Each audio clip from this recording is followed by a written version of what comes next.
I received 3 letters with incredible, but true, stories. Different places, different people, yet all with the same thread, an ordinary moment that turned dangerous. A date that became a fight for safety. A stranger who left questions unanswered. A boy who never accepted. No. Simple beginnings. Chilling endings. I'll read them to you.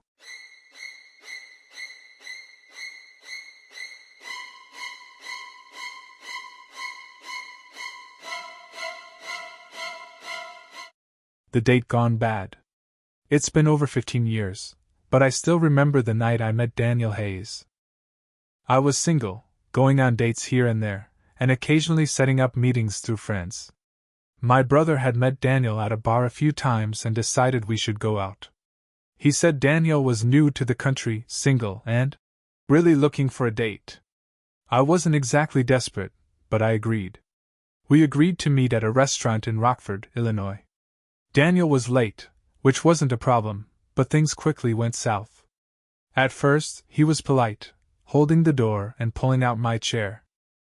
But once we were seated, he casually remarked how much his fiancée would love the place. That just chilled me. I asked him what he meant, and he explained, without a trace of embarrassment, that he had a fiancée back home, but he had simply gotten tired of her pestering him. So he had left the country without formally breaking up. The conversation was awkward, so I changed the subject.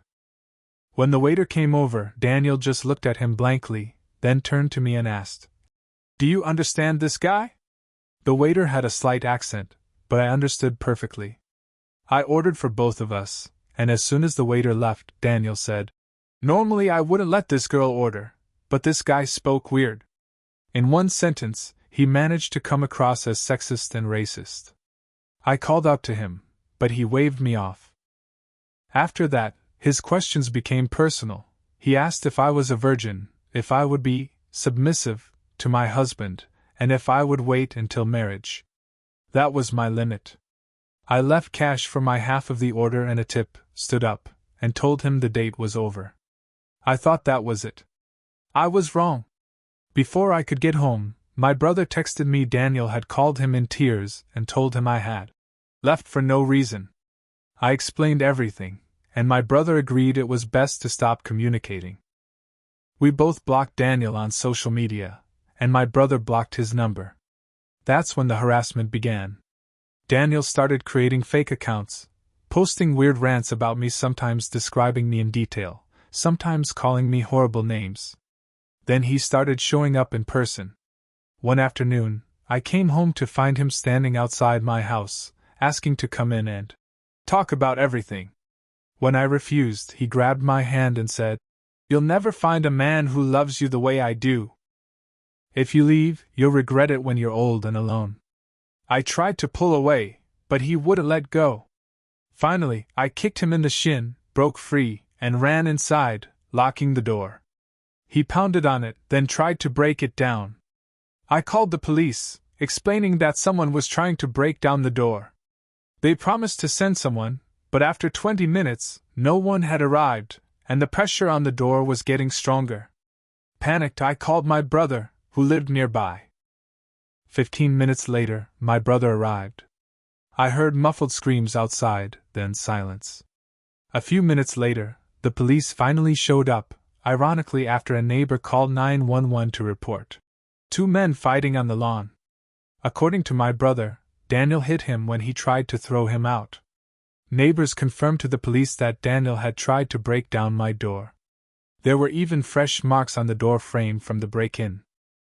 The police went looking for him, but a few weeks later they called and said they thought they had found him. When I was asked to identify the man, it was not Daniel. I never heard from the police again after that. I never saw Daniel again either. Maybe he moved on. Maybe he was arrested for something else. I will never know. But even 15 years later, I still remember the way his hand squeezed mine, and the look in his eyes when he told me I would regret it if I left. I have dated someone since then, but I am much more careful now. It is a strange feeling to be grateful for something you have survived, and still wonder what could have happened if you had not fought back that night.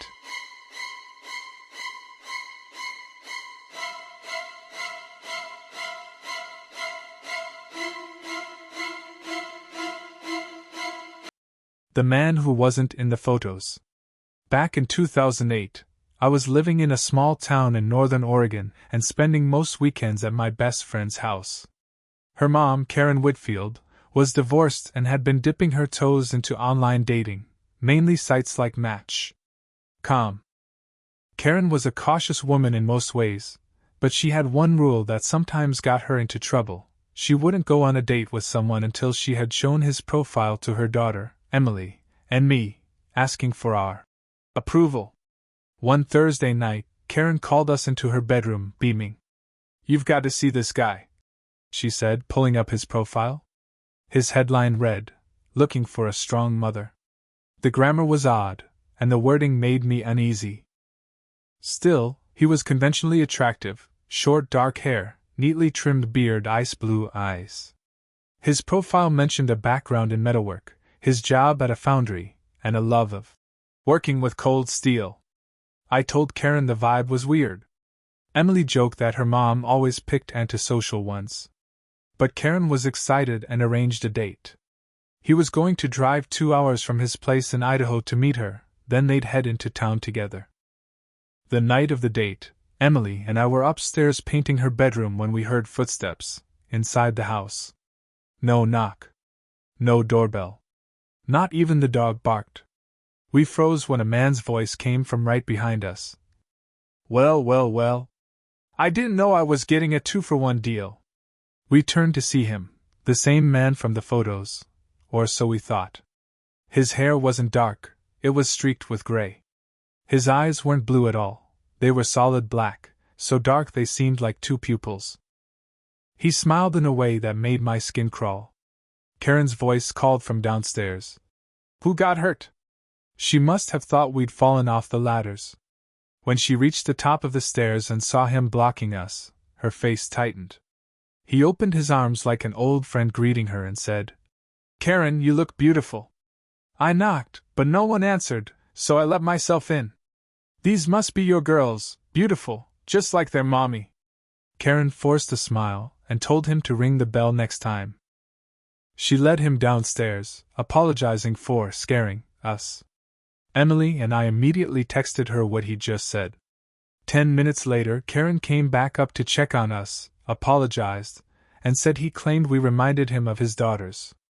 They left for the dates soon after.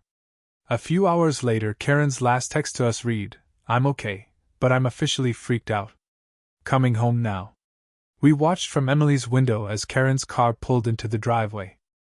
She jogged to the door, key already in hand, and locked all 3 locks behind her. "Lights off. Upstairs," she whispered, glancing toward the driveway. From the darkened window, we could see his truck still idling outside. Karen told us the whole story in a low voice. They were supposed to go to a restaurant, but he claimed to have made a reservation at the wrong place. Instead, he suggested grabbing food and having a picnic at a nearby park. Karen refused, she wasn't an outdoors person. He pressed, saying, "Well, you kind of owe me," since he'd driven so far. When she hesitated, he suggested they go to his vacation cabin, just 30 minutes away, where he could cook for her. She agreed, against her better judgment. The cabin was nice enough, but his conversation quickly soured. He kept talking about how easy it was to get her alone, and how he liked strong mommies because they have such fight, but eventually they cave. He asked questions about Emily and me, what we got in trouble for, what we were naughty about, and whether Karen would sacrifice herself for us. Karen's skin was crawling by then. She told him she felt sick and needed to go home. He stalled, pretending to look for his keys until she mentioned getting someone to pick her up, then he found them instantly. When they walked around to his work truck, Karen noticed the inside reeked of bleach. In the back were chains in a bucket, a large duffel bag, and heavy metal tools she didn't recognize. As they drove back, he pulled out his flip phone and showed her photos, pictures of Emily and me taken from Facebook, photographed off the screen, like trophies. When they pulled into Karen's driveway, she got out quickly, waved him off, and locked the door. But minutes later, his truck lights turned off, and they saw him get out with the duffel bag. Karen grabbed the phone and called the county sheriff. Luckily, a man she'd gone to school with who lived only a few doors down. Within minutes, his cruiser pulled up behind the truck. The man panicked, threw the bag back in the truck bed, and sped across the lawn to escape. We never found out what was in the bag. We never heard whether he was caught. But for weeks afterward, we jumped at every creak in the house, wondering how long he'd been inside before we saw him, and whether he'd planted anything while he was there. It's been over a decade, and none of us have seen him again. But every time I hear the sound of footsteps where there shouldn't be any, I'm back in that room with Emily, turning to see a stranger smiling at us like we were already his.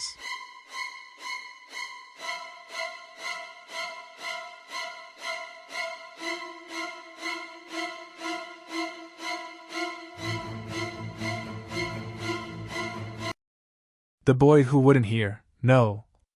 When I was 16, a junior at Westfield High in Vermont, I just started to crawl out of my invisible nerd phase.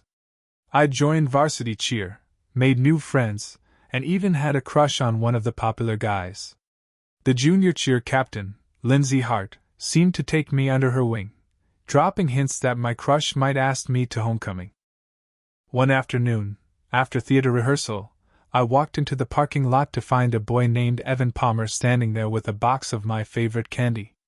Behind him, a group of the cool kids watched and grinned, Lindsay among them. Cameras were out, everyone waiting for my answer. I barely knew Evan. He wasn't popular, and his reputation was awkward. But with so many eyes on me, I smiled and said yes, thinking I could let him down privately later. That night I texted him, "We can go as friends, but I'm not interested in anything romantic." He seemed fine with it, until the next day. Friends told me Evan was telling everyone I was his girlfriend. When I confronted him, he denied it, but the rumors spread anyway. From that point on, he cornered me between classes, presenting me with a rose he held between his teeth. Every day. When I told him to stop, he didn't. I started taking different routes to class, but Lindsay and her friends made sure he found me. The final straw came when he walked into a class he wasn't in, just to give me my daily rose. My classmates called me cold for rejecting him. Even my crush sided with Evan. I felt trapped. If I pushed back too hard, I'd lose my new social standing. Homecoming night was awkward but uneventful. I left early, relieved, until Monday, when Evan stood on a chair in class and told everyone to watch out for my crush because he'll steal your girl. A few hours later, I started getting messages from people saying Evan had carved my name into his arm with scissors during lunch. The school's administration didn't seem to notice, but gossip spread fast. By fifth period, I heard from a friend that Evan was telling people he wanted to kill himself, and maybe my crush. Then he added something terrifying. He knew where I lived. My parents had given him my address back when they thought his proposal was sweet. I hid in the theater hall during passing periods, avoiding him completely. Friends reported that he'd been waiting for me in certain hallways, sometimes standing where I couldn't see him until I was close. Weeks passed, but he didn't stop. Valentine's Day, he appeared again with gifts, candy, a bouquet, even a jewelry box. I refused to take them, but my friends, trying to avoid drama, accepted them on my behalf. In the spring, he somehow got an ad placed in the school play program with our homecoming photo and a "Good luck, I love you" message. A sympathetic classmate pulled it before printing. By senior year, I thought maybe it was over. I even had a date, someone from another school. But Evan was in 2 of my classes and the same lunch period. The first week of September, I heard from classmates that he was asking how to invite me to homecoming again. When they told him I already had a date, he bit his own finger until it bled, staring at me the entire time. I went to the counselor, hoping for help. Her first question was, "Why don't you just give him a chance?" I realized then the adults weren't going to save me. I asked her to at least change my schedule, and she moved him to a different lunch, but we still shared biology. After that, his behavior got weirder. He joined theater crew for the winter musical, messing with props I used just to watch me react. Then one of the crew members mentioned that Evan had shown him pictures of my backyard, down to details like the rose bush and the bikes on the porch. That was when I started sleeping with my window locked and the curtains drawn. Prom came in the spring, and my best friend flew in to be my date. We had a great night, until Evan walked up to our table. I stood, looked him in the eye, and said, "If you ever speak to me again, I'll make sure you regret it." He walked away without a word. I graduated 2 weeks later and moved to another state for college. My parents moved, too. The last time I saw him was at my old high school's homecoming game a year later. He didn't approach me, just stood across the field, watching. People still talk about that poor guy you wouldn't date. They didn't see what I saw, a boy who thought no was negotiable, and who kept pushing until I was afraid to walk alone in my own school. For the first year after graduation, I told myself it was over. Different state. New school. New friends. No Evan. I didn't post my location online, avoided tagging myself in real time, and never went back to my old hometown except for holidays. Still, sometimes I'd catch myself scanning crowds, looking for that too familiar face. The first time I knew he'd found me again was in October of my sophomore year. I was leaving a late-night study session at the library when I noticed something on the windshield of my car, a single wilted red rose, wrapped in torn notebook paper. In shaky handwriting it read, "Happy almost homecoming. Wish I could take you again." There was no name. There didn't have to be. I threw the rose in a campus dumpster, drove home, and spent the night sitting up with my desk lamp on. Over the next few months, I started noticing little things, a shadow that seemed to linger just a second too long when I walked back to my apartment, an unmarked envelope under my door with a printout of an old photo, me in my cheer uniform, laughing. One day, in the cafeteria, I spotted him. Just for a second, across the room, behind a group of students, but it was enough. I froze, and by the time I blinked, he was gone. I thought about calling the police, but what would I even say? A guy I used to know is maybe watching me? No crime, no evidence, just me, sounding paranoid. Winter came, and with it, a false sense of calm. Then, right before Valentine's Day, my roommate found a small package outside our apartment door. Inside, another rose, another note. This one read, "I still know where you sleep." My roommate wanted to go straight to the police, but I told her not to. I was afraid, not just of him, but of what would happen if he knew I'd reported him. Spring semester, things escalated. My part-time job was at a small cafe near campus.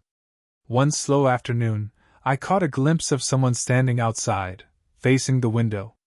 I looked away for a second to wipe the counter, and when I glanced back, he was gone.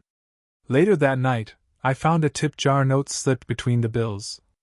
"You looked beautiful today." I quit that job the next week. By junior year, I'd moved to a new apartment and stopped going out alone after dark. It helped, for a while.